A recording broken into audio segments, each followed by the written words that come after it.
Hello and welcome to FYI Weekly, your official source for the latest news and information from the city of Greensboro. The Greensboro Police Department is focusing on the deadly habit of texting while driving through a campaign called Drive and Text, Lights Are Next. The goal of the initiative is to reduce the number of crashes caused by distracted driving by expanding enforcement efforts and educating the public on applicable laws. The existing statute on texting and driving is limited in scope, which makes it difficult to enforce. In instances where the texting and driving law could not be applied, police have cited drivers with other applicable statutes when the use of a mobile device contributed to a driving offense. The Guilford County District Attorney's Office is partnering with the program in support of this initiative. The campaign ends on October 18th, but culminates with a vehicle crash reenactment at Northern Guilford High School, scheduled on October 19th. The dangers of texting and driving will be reinforced with daily social media posts on GPD's Facebook and Twitter pages. All Greensboro Police Department offices that were located in City Hall at 300 West Washington Street are now across the street in GPD headquarters at 100 Police Plaza, also known as 320 Federal Place. The fully renovated fifth floor includes the offices for the Chief of Police, the Chief's Executive Officer, Administrative Assistant, and 4 Deputy Police Chiefs. Also located on the fifth floor is the Legal Office, Resource Management, including Fiscal Management, Human Resources, Recruiting, Accreditation, the Professional Standards Division, and the Public Information Office. The Greensboro Police Foundation has been provided an office and conference room on the fifth floor. The third floor is occupied by Crime Analysis and the Office of Community Engagement. The move comes after approximately 10 months of construction. The areas with the new offices were gutted and rehabilitated shortly after the city purchased the building from the General Services Administration for $1 back in July 2011. The police department will formally open the building to the public at a grand reopening ceremony at 5:30 p.m. on Thursday, September 28th. According to the Greensboro Police Department, so far this year, more than 20 people have died from opioid overdoses in Greensboro. Opioids are typically prescribed for pain management with the expectation they will be used for a short period of time, but these drugs can be highly addictive.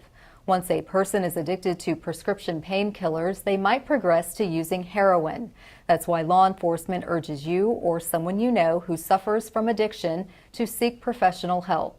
For more information about preventing substance abuse and to access a list of service providers, visit the city's website at greensboro-nc.gov/substance abuse. In an effort to help our employees and residents improve their quality of life, the city has partnered with Cone Health for a series of brief and informative videos designed to inspire you to get fit and stay fit. Let's check in with our friends at Cone Health for today's News for Your Health.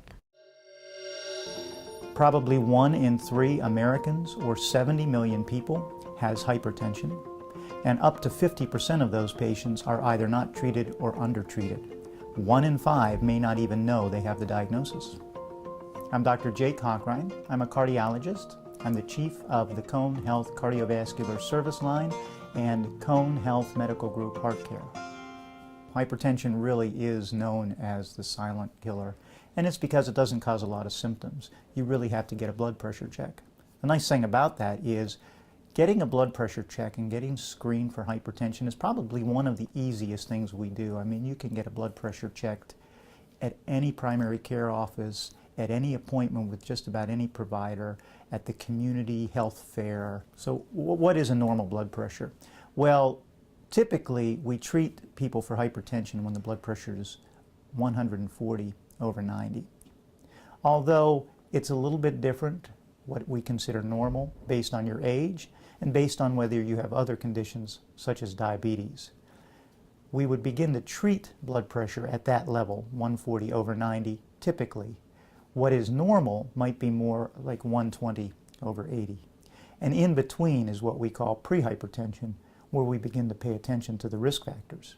Patients don't know that they have hypertension because, 1, they may not see a doctor, or 2, they may have been told they had high blood pressure at some point in time, but they really didn't pay much attention to it. We see those patients later on when they present with some of the problems that occur with untreated hypertension. We'd like to get to them long before that point. The problems they present with might be heart failure, kidney failure, or even strokes. And all of that is potentially treatable, preventable if they get diagnosis and treatment early. So the question is, how can we prevent or treat hypertension? At times, your physician may diagnose you with hypertension, and you may need medical management from the beginning. But in all situations, your provider should also be suggesting therapeutic lifestyle changes, or what I like to call TLC. I think the bottom line is that we need to reduce our salt intake, we need to reduce our sugar intake, we should be going for more complex carbohydrates, and for trying to avoid the foods that turn quickly into sugars. And I often tell people that's the white breads and the white rices and the white potatoes. And what's really, really important about weight loss and hypertension is that it doesn't take a lot, that we can see reduction in blood pressure from 5 to 10 pounds. And sometimes the reward for losing weight is you actually get to come down or even off of your medications. We should limit our alcohol intake. There's great discussion about the potential merits of something like red wine. The bottom line is that too much daily alcohol consumption is unhealthy for a number of reasons, and one of those is it can lead to difficult to control hypertension. It is a problem. It is a difficult addiction for a lot of people, and it is something that people should concentrate on and try to find help. Talk with your doctor about the best methods, the best resources for stopping smoking. Another therapeutic lifestyle change that's important and that's recommended for blood pressure control is to increase your activity level. And that's critical for so many different health problems. We don't exercise enough as a country. It's estimated that only about or less than 25% of adults get the recommended amount of physical exercise on a weekly basis. We should get about 150 minutes a week of a moderate level of exercise. And a moderate level of exercise is something that makes you a little flushed or a little short of breath, but not something that is so physically exerting that A, you're not enjoying it, or B, you can't do it the next day. For instance, I tell patients if you're walking with somebody, you should be walking at a brisk enough pace that you wouldn't have enough breath to sing, but you would be able to carry on a conversation. This is Dr. Jake Hochrein. Thank you for letting me join you today. I hope this information was helpful. Cone Health is committed to your wellness. For more information, please go to conehealth.com/heart.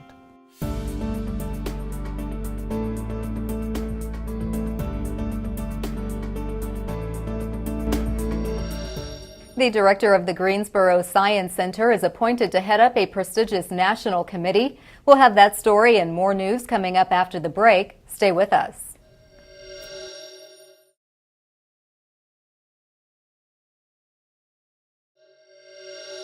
Welcome back to FYI Weekly. Congratulations are in order for Glenn Dobrogos, the executive director of the Greensboro Science Center. He's been appointed as the Accreditation Commission Chair of the Association of Zoos and Aquariums, or AZA. This premier nonprofit organization is dedicated to the advancement of zoos and aquariums worldwide. The chair is a one-year appointment serving from October 1st to September 30th, 2018. In this position, Glenn will oversee the peer review process, which leads to national accreditation by AZA. He has served on the AZA Accreditation Commission for 5 years, serving as vice chair since 2015. Assistant City Manager Chris Wilson says to be appointed chair of this accreditation commission is a huge compliment and shows a tremendous amount of confidence in Glenn's leadership. According to the AZA, the role of the Accreditation Commission is to establish, uphold, and raise the standards of the association.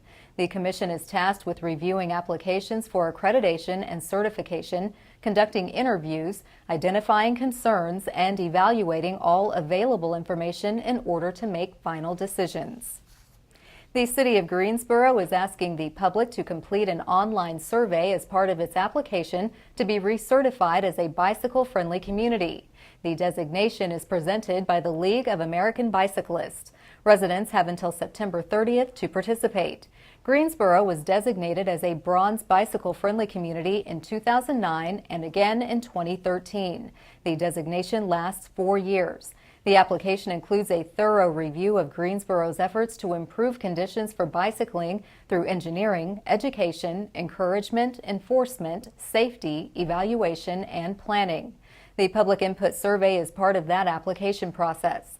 In 2016, the Greensboro City Council adopted the updated Bicycle, Pedestrian, Trails, and Greenways Master Plan, which outlines improvements for bicycling over the next 20 years. As part of this commitment to making bicycling safer and more convenient for residents, the city plans to install 75 additional miles of bicycle lanes by 2022. For more information about the survey, contact Daniel Amstutz at 336-373-2921. The city's Neighborhood Development Department is accepting proposals for the following housing rehabilitation services for 3-year contracts beginning in October: environmental testing, health homes training, lead abatement and RRP training, and after rehab appraisals. Environmental testing involves asbestos, air quality, radon, and lead inspections, risk assessments, and clearance testing each year for 65 to 85 homes built prior to 1978. Health homes training will take place during the next 3 years for a minimum of 20 people taking health homes courses.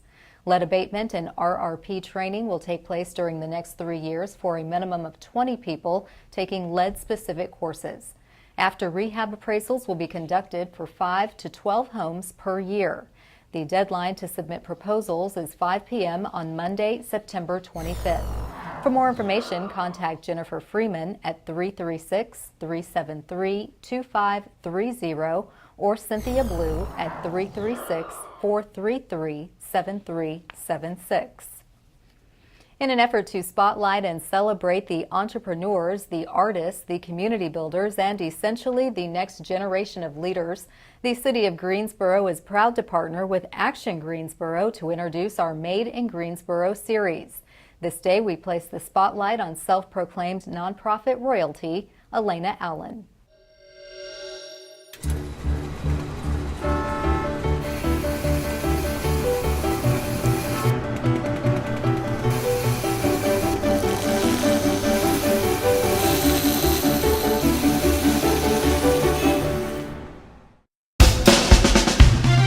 Alana Allen founded the nonprofit foundation I Am a Queen.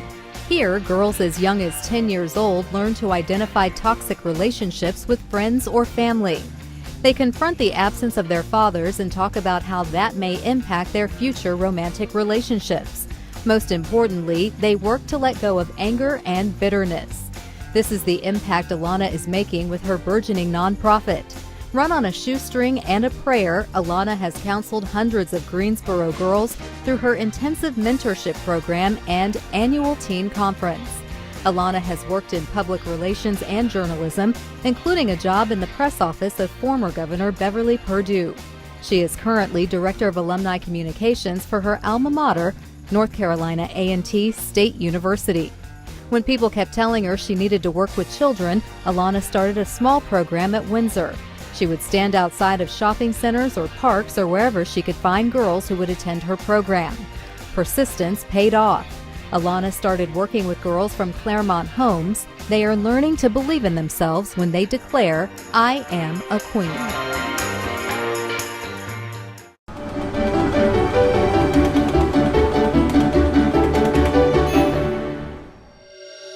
To learn more about Made in Greensboro or to see more images taken by photographers Jerry Walford and Scott Mothersbaugh, visit the Action Greensboro website at madeingso.com. Most residents aren't aware that many of their household items, such as pesticides, may contain hazardous materials that cannot be disposed of in a landfill or recycling facility.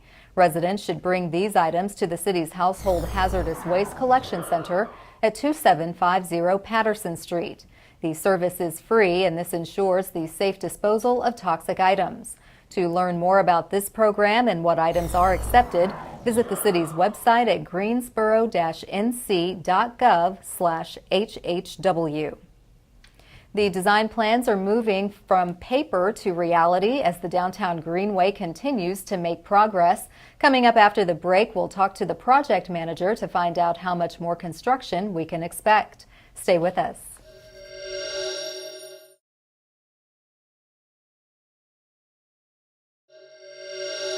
Welcome back to FYI Weekly.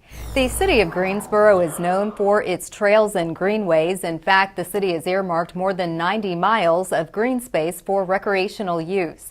Joining me now to tell us about the construction of the Downtown Greenway is Dabney Sanders. She is the project manager of the Downtown Greenway. Hello, Dabney. Welcome to the show. Thank you. Glad to be here. Oh, we're so glad to have you.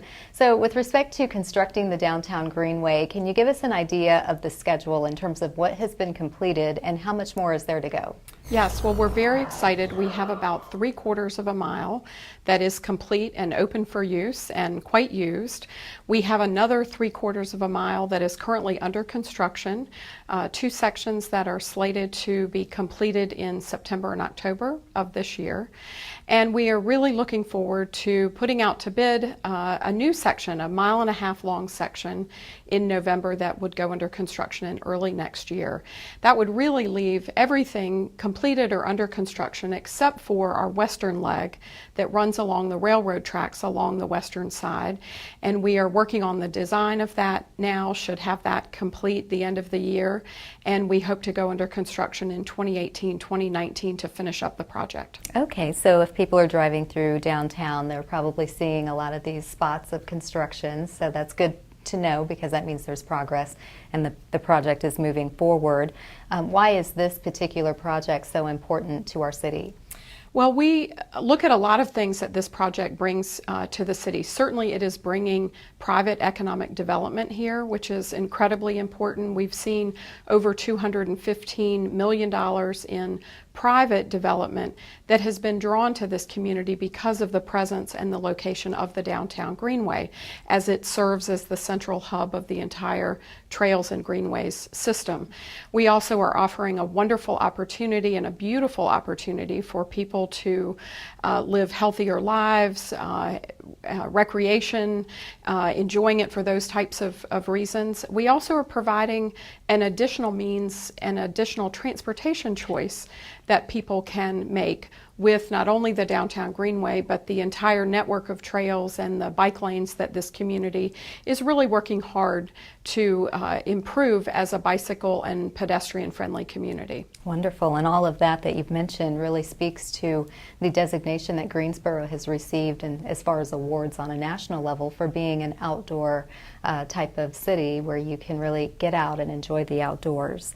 And speaking of the community, how much input has the community had an opportunity to give in terms of this project and just the overall look and feel of the Downtown Greenway? Well, community input is really valuable to us. It's a real integral part of our entire process. So as we begin to even think about designing sections, we hold community input sessions, public meetings where we invite the community at large to come take a look at what we're thinking about doing and offer their input. We then take that and pass those on to the designers who incorporate those thoughts into the design. And then we do 2 other check-ins through the design process at about 50%. We check back in with the community to see if we've gotten some of those things right and if there are other things to consider. And then at the end of the process, we also do another public input opportunity for people, again, to just check back and make sure that we're really listening and hearing what the community wants.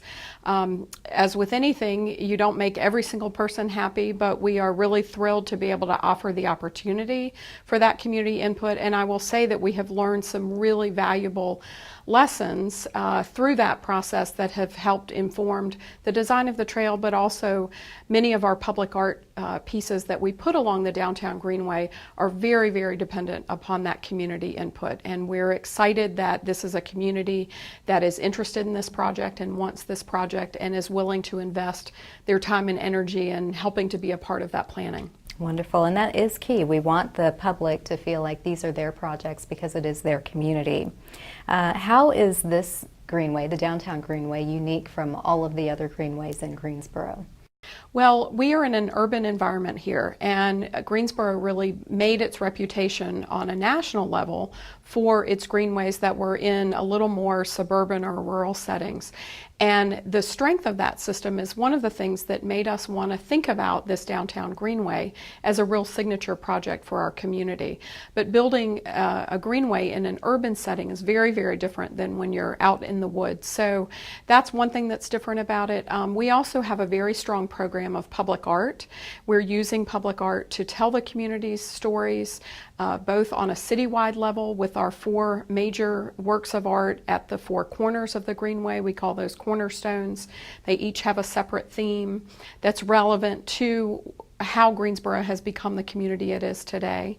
And then we also have neighborhood public art opportunities in which we're really working with the neighborhoods that the Greenway passes through so we can tell those community stories. It's a wonderful way for the community to connect with each other and learn a little history. And it also creates destination points. We find that so many people look at other communities and when they travel and they talk about the public art they've seen in those communities. And we want people to have that same experience here in Greensboro. Wonderful, and we do have a lot of very talented artists who are contributing to these very important projects.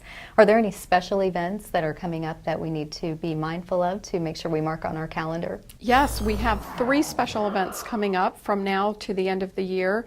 One is very soon on September 23rd. We are dedicating what we call Lo-Fi Park, which is a new park that was actually created by a small road closure that was needed for us to put the downtown Greenway in, and it's September 23rd at 4 o'clock. It is an exciting opportunity for us to honor the artists that did one of our public art pieces in that park, but it's also a real opportunity for us to celebrate the neighboring businesses in that area. The construction process has been a difficult one, and we really want to introduce people back to that neighborhood. We also have our annual Run for the Greenway that will be held on October 28th this year, and we're doing that at Moorhead Park and Moorhead Foundry. We're excited about that opportunity. It's the 8th year we've done it, and we're looking for runners and walkers and kids and adults and dogs and everybody to come out and enjoy that. And then finally, we will have another public meeting on November 30th. That will be a chance to look at those Phase 4, the railroad track plans, give some final input before we get ready to finish up those plans. Okay, well, Dabney, thank you for this wonderful overview. It looks like the downtown Greenway is in full effect. It's full steam ahead. We look forward to the events that you have coming up and just the opportunity for more input that you'll be seeking at your meetings. And thank you so much for always keeping us informed as to what's coming to the downtown area. Come back and see us. Great, thank you. I'd love to. Thank you. Stay tuned for a little known fact about Greensboro as we tell you something about the city. That's coming up after the break. Stay with us.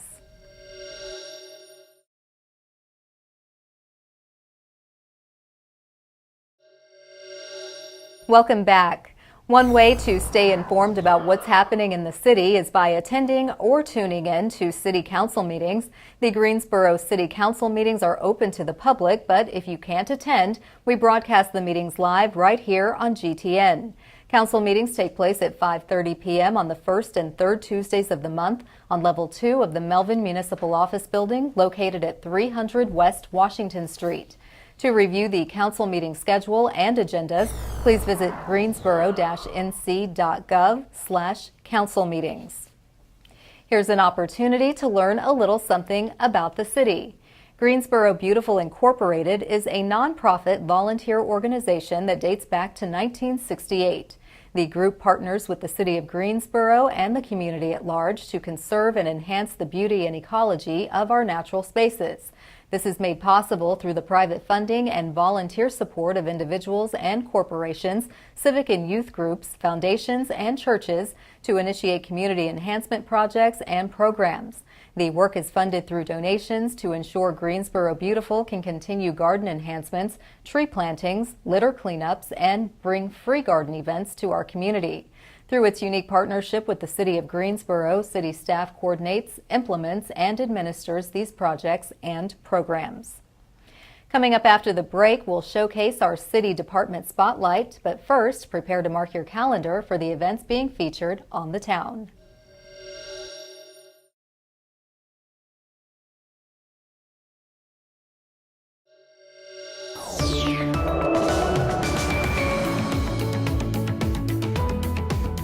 Hey, this is Jody. It's another beautiful fall weekend in Greensboro. Hang up the Gone Fishing sign and start your weekend off with a field trip to Lake Higgins on Friday at 10:30 a.m. The day begins with a fish story time and fishing lesson, followed by a trip down to the catfish pond to see if they are biting. Fishing poles and instruction will be provided. For more information, go to greensboro-nc.gov/lakes. You're invited to an outdoor film screening of the Oscar-nominated film Hidden Figures this Friday beginning at 7 p.m. on the LeBauer Park main stage. Hidden Figures by Margot Lee Shetterly has been selected as the 2017 One City, One Book title. One City, One Book is a community-wide initiative encouraging everyone to read the same book. For a complete list of events, follow the One City, One Book Facebook page at facebook.com/ocob.gso. On Saturday, don't miss one of Greensboro's must-attend events called Men Can Cook, happening at the Special Events Center at the Greensboro Coliseum starting at 6 p.m.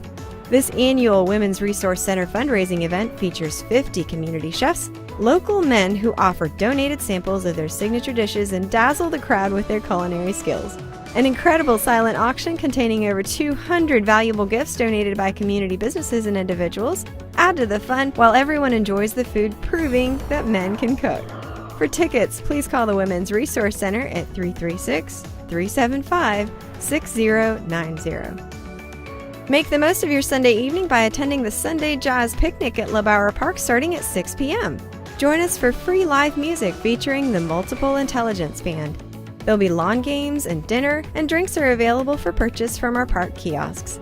Go to facebook.com/LeBauer Park for more information, as well as a list of upcoming events. Keep watching FYI Weekly right here on GTN to find out more about events happening on the town.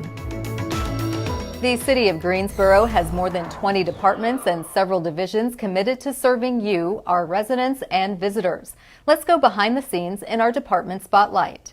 The Human Relations Department is dedicated to promoting equity and inclusion in Greensboro through various programs. This department serves as a resource to empower the Greensboro community. The Human Relations team supports members of the Human Relations Commission and the Commission on the Status of Women by providing information and logistical support and acting as liaisons between city staff and city council. The divisions within the Human Relations Department include education and outreach, boards and commissions, police concerns, fair housing, and resources. The department's success depends on a strong network of city and community partners. For the latest news and events, refer to the monthly Human Relations Department newsletter available on the city's website. On the other side of the break is this week's Way to Go GSO shout out. Stay with us.